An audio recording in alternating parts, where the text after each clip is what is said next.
CHAPTER 34 the Cabin Table It is noon, and Doughboy the steward, thrusting his pale loaf-of-bread face from the cabin scuttle, announces dinner to his lord and master, who, sitting in the lee quarter-boat, has just been taking an observation of the sun, and is now mutely reckoning the latitude on the smooth medallion-shaped tablet reserved for that daily purpose on the upper part of his ivory leg.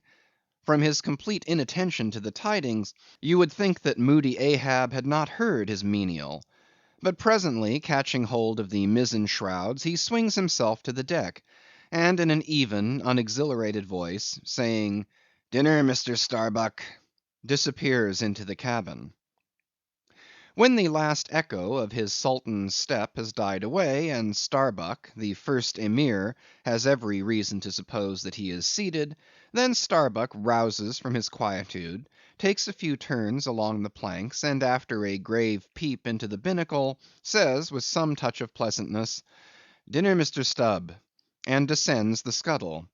The second Emir lounges about the rigging awhile, and then slightly shaking the main brace to see whether it will be all right with that important rope, he likewise takes up the old burden, and with a rapid "Dinner, Mr. Flask," follows after his predecessors. But the third Emir, now seeing himself all alone on the quarter-deck, seems to feel relieved from some curious restraint.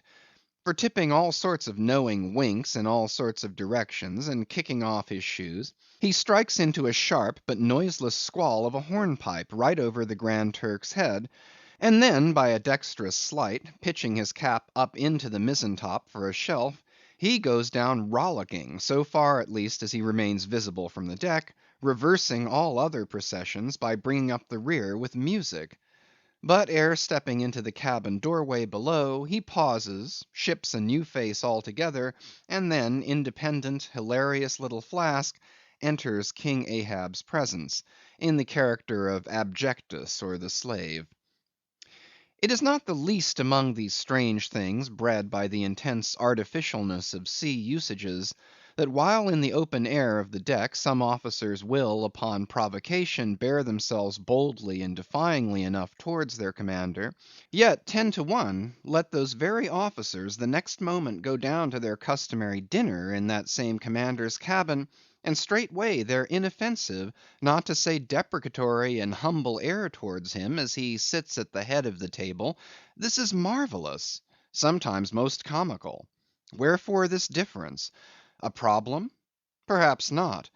To have been Belshazzar, king of Babylon, and to have been Belshazzar not haughtily but courteously, therein certainly must have been some touch of mundane grandeur. But he who, in the rightly regal and intelligent spirit, presides over his own private dinner table of invited guests, that man's unchallenged power and dominion of individual influence for a time, that man's royalty of state, transcends Belshazzar's, for Belshazzar was not the greatest. He who has but once dined his friends, has tasted what it is to be Caesar. It is a witchery of social czarship which there is no withstanding. Now, if to this consideration you superadd the official supremacy of a shipmaster, then by inference you will derive the cause of that peculiarity of sea life just mentioned. Over his ivory inlaid table, Ahab presided like a mute maned sea lion on the white coral beach, surrounded by his warlike but still deferential cubs. In his own proper turn, each officer waited to be served. They were as little children before Ahab, and yet in Ahab there seemed not to lurk the smallest social arrogance. With one mind, their intent eyes all fastened upon the old man's knife, as he carved the chief dish before him. I do not suppose that for the world they would have profaned that moment with the slightest observation, even upon so neutral a topic as the weather. No. And when reaching out his knife and fork, between which the slice of beef was locked, Ahab thereby motioned Starbuck's plate towards him, the mate received his meat as though receiving alms, and cut it tenderly, and a little started if, perchance, the knife grazed against the plate, and chewed it noiselessly, and swallowed it not without circumspection. For like the coronation banquet at Frankfort, where the German emperor profoundly dines with the 7 imperial electors, so these cabin meals were somehow solemn meals, eaten in awful silence; and yet at table old Ahab forbade not conversation, only he himself was dumb. What a relief it was to choking Stubb when a rat made a sudden racket in the hold below. And poor little Flask, he was the youngest son, and little boy of this weary family party. His were the shin bones of the saline beef; his would have been the drumsticks. For Flask to have presumed to help himself, this must have seemed to him tantamount to larceny in the first degree. Had he helped himself at that table, doubtless never more would he have been able to hold his head up in this honest world. Nevertheless, strange to say, Ahab never forbade him. And had Flask helped himself, the chances were Ahab had never so much as noticed it. Least of all did Flask presume to help himself to butter. Whether he thought the owners of the ship denied it to him, on account of its clotting his clear, sunny complexion, or whether he deemed that on so long a voyage in such marketless waters, butter was at a premium, and therefore was not for him a subaltern; however it was, Flask, alas, was a butterless man. Another thing. Flask was the last person down at dinner, and Flask is the first man up. Consider; for hereby Flask's dinner was badly jammed in point of time. Starbuck and Stubb both had the start of him, and yet they also have the privilege of lounging in the rear. If Stubb even, who is but a peg higher than Flask, happens to have but a small appetite, and soon shows symptoms of concluding his repast, then Flask must bestir himself; he will not get more than 3 mouthfuls that day. For it is against holy usage for Stubb to precede Flask to the deck. Therefore it was that Flask once admitted in private, that ever since he had arisen to the dignity of an officer, from that moment he had never known what it was to be otherwise than hungry, more or less. For what he ate did not so much relieve his hunger, as keep it immortal in him. Peace and satisfaction, thought Flask, have forever departed from my stomach. I am an officer, but how I wish I could fish a bit of old fashioned beef in the forecastle, as I used to when I was before the mast. There's the fruits of promotion now; there's the vanity of glory; there's the insanity of life.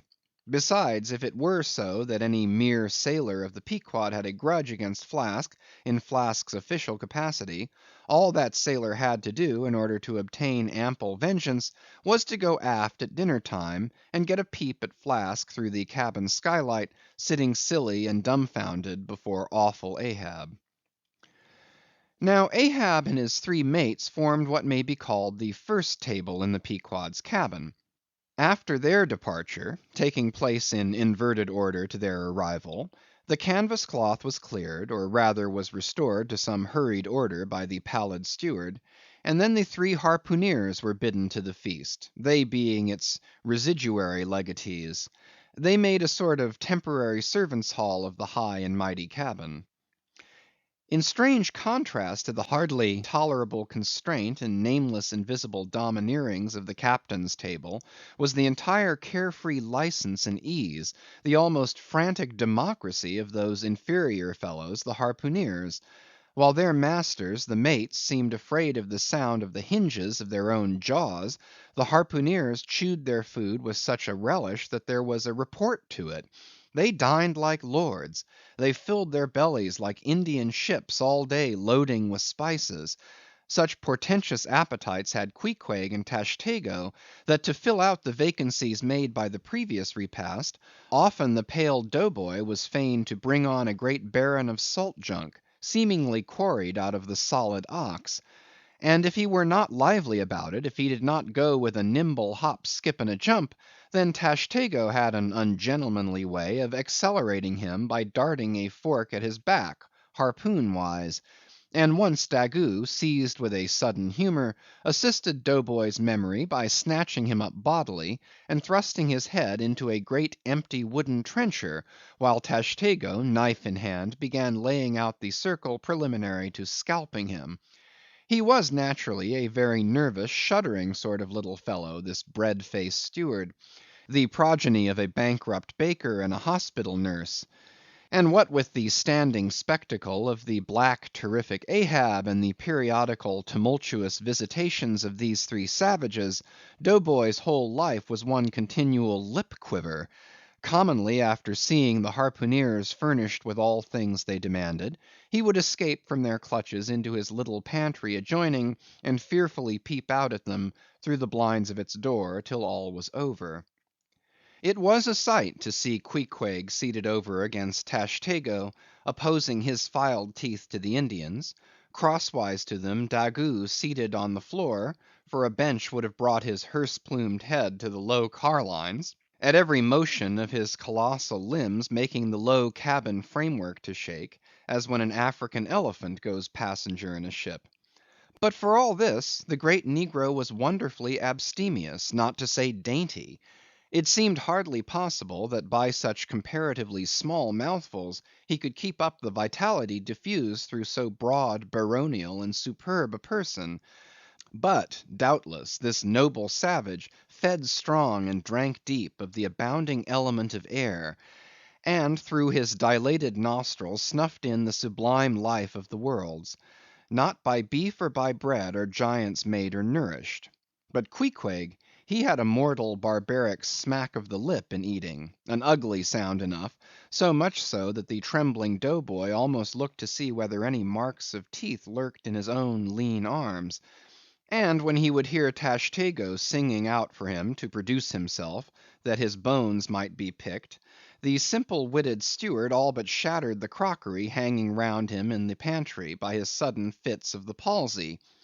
Nor did the whetstone which the harpooneers carried in their pockets for their lances and other weapons, and with which whetstones at dinner they would ostentatiously sharpen their knives, that grating sound did not at all tend to tranquilize poor Dough Boy. How could he forget that in his island days, Queequeg for one must certainly have been guilty of some murderous convivial indiscretions? Alas, Dough Boy! hard fares the white waiter who waits upon cannibals. Not a napkin should he carry on his arm, but a buckler. In good time, though, to his great delight, the three salt sea warriors would rise and depart; to his credulous, fable‐mongering ears, all their martial bones jingling in them at every step, like Moorish scimitars in scabbards. But though these barbarians dined in the cabin, and nominally lived there, still, being anything but sedentary in their habits, they were scarcely ever in it except at meal times, and just before sleeping time, when they passed through it to their own peculiar quarters. In this one matter, Ahab seemed no exception to most American whale captains, who, as a set, rather incline to the opinion that by rights the ship's cabin belongs to them, and that it is by courtesy alone that anybody else is at any time permitted there. So that in real truth the mates and harpooneers of the Pequod might more properly be said to have lived out of the cabin than in it.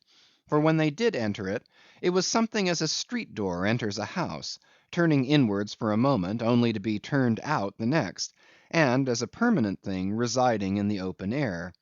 Nor did they lose much hereby. In the cabin was no companionship. Socially, Ahab was inaccessible. Though nominally included in the census of Christendom, he was still alien to it. He lived in the world as the last of the grizzly bears lived in settled Missouri.